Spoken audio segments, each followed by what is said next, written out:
lot of the people that come see you are, and listen to your music, it's a crowd that likes heavy music, generally socially aware, not necessarily message-oriented or anything like that, but that has insight into the songs as well as into the lyrics, and that does stay out of the mainstream.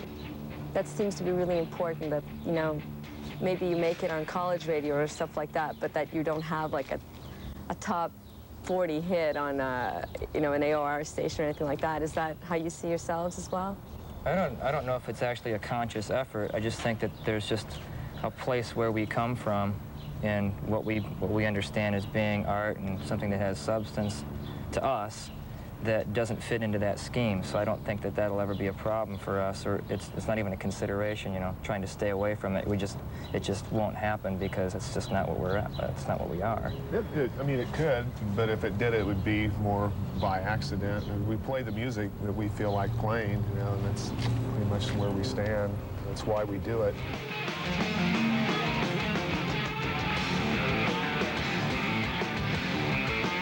Are you serious about any issues as a band? Is there anything that's... Yeah, there's a lot of political issues that we're serious about. We all have our separate views about that, you know. Personal politics, which in turn makes social politics, you know. What about censorship? That's the one video that we've we played. believe in that. Well, we've given up. Everything should be censored. As you can see here, I've been censored. We got our anti-censorship video censored, so. So give it up. Wasn't Can't censored win. on Much Music. Huh? We played it all the time. See, people are free in Yeah, Canada, but were we here naked, in or do we America- have parental guidance stickers over our items? We thought it was very Okay. smart. We thought that was very cute, very funny. They fell for it? All right. Does it come from direct experiences, or is it just anger about life in general? I think it's a combination. I think it's a combination of things.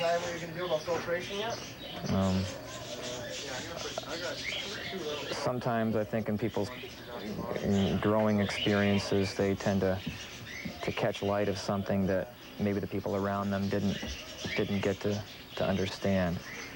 And in some cases, I think that kind of understanding, rather than it helping a person, ends up hindering them in the face of everyday realities and procedures and stuff. Just ends up being a burden, you know, like the kid growing up too fast. Just ends up kind of messing them up a little bit. I'm not saying that they shouldn't have those experiences. I just think that it should be dealt with better. I don't know. Videos, in some ways, really grotesque, and which I guess is one thing, which is what you probably want, a little bit of that reaction. I'm not really sure if it's a matter of reaction, really. I think that they're just images that we've come to be comfortable with. You know, the balances of images. I think a lot of people who have been sheltered all their lives and ignored realities tend to not really understand the ugly sides of nature as being necessary and present. And I think it's unfortunate. I think they're essential elements to growth. Sort of said about your penchant for real horrific images, and yet you're these really nice, normal guys who love pets. But why do you have such a penchant for horrific album covers, you know, dark, bizarre videos? I think most of us grew up in a pretty sterile environment. A lot of that stuff just wasn't around. It's all pretty much peaches and cream, you know, flowers. Everything's nice, ignore all the bad stuff. And it's just, the world's just not like that. And I think that the sooner people get to the point where they realize that the ugly stuff is just as important as the beautiful stuff, it goes hand in hand, I think that we can get on with evolving. Do you find beauty in horrific images? Yeah, definitely. How so? It's just there, you know? It's a part of reality, it's a part of life. Birth, death, light, dark, it's just there. What about your new video, Prison Sex? That one has some pretty dark imagery. I believe it's all metaphoric for child abuse. Sexual child abuse. Sexual child abuse. Why did you guys write that song? Why did you make a video about it?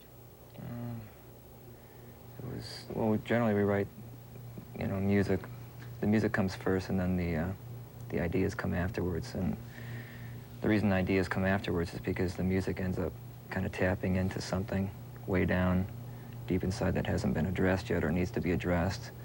And that song was written out of need. So thus the video. I think there may be some question about prison sex because some of the images are disturbing, even though it's an animated video. What would you say to people who may question it? They have some soul searching to do. Do you think? If it's, some people have found it really disturbing, and I've had a few friends that have found out that there have been some memories that they've repressed that they didn't remember for a long time. And there's some issues that they needed to address before they come out the wrong way. I think sometimes people repress those childhood memories to the point where they come out later in really ugly ways. They pretty much dictate a lot of people's behavior, the way they deal with people on an everyday basis, their job situations, you know, everything. It just dictates their actions. And unless they can get a handle on what those memories were and work around them and work with them, I don't think that they can really lead normal, functioning lives. Do you think it's a video suitable for a music channel, that kids should be watching it? You know, there's a lot of videos on there that I think are far more offensive.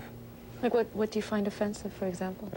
The Robert Palmer girls, you know, I think that's out of control. You know, a lot of the gangster rap videos, although they're saying a lot, they still are treating women like, you know, dog meat.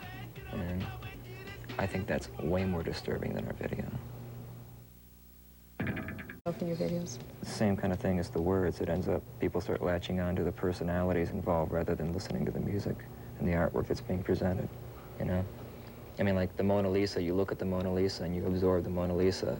You don't really worry about where the artist is living and, you know, what he looks like and how he drinks his coffee, and who cares, you know, how he cuts his hair. It's not important. What's important is the image that he's produced. You don't want to develop a cult of personality at all? No, it's not really necessary. How important is art to this band? It seems like you bring it up constantly. It's important. It's everything. Generally. Yeah, well, if not, we wouldn't be hanging out together, probably. And what is that? Live wrong and perspire. What he said. Shaka Bree Walker. Shaka Bree Walker. Live wrong and perspire.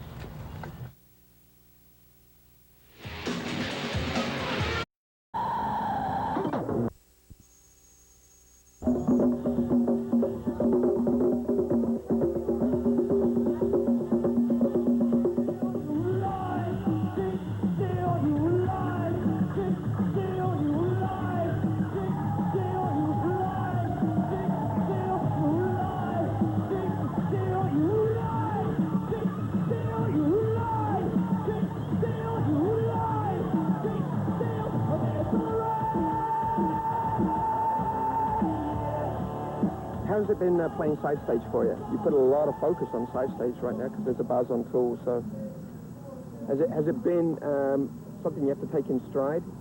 Yeah, pretty much. Are you looking forward to going to main stage? Oh, yeah. Yeah, I mean, you get to play for like 10,000 more people a day, so it's going to be a big step for us. We've never played for any crowds near that size, you know. Even these crowds we've had on the second stage are the biggest we've ever played for, so it's been great.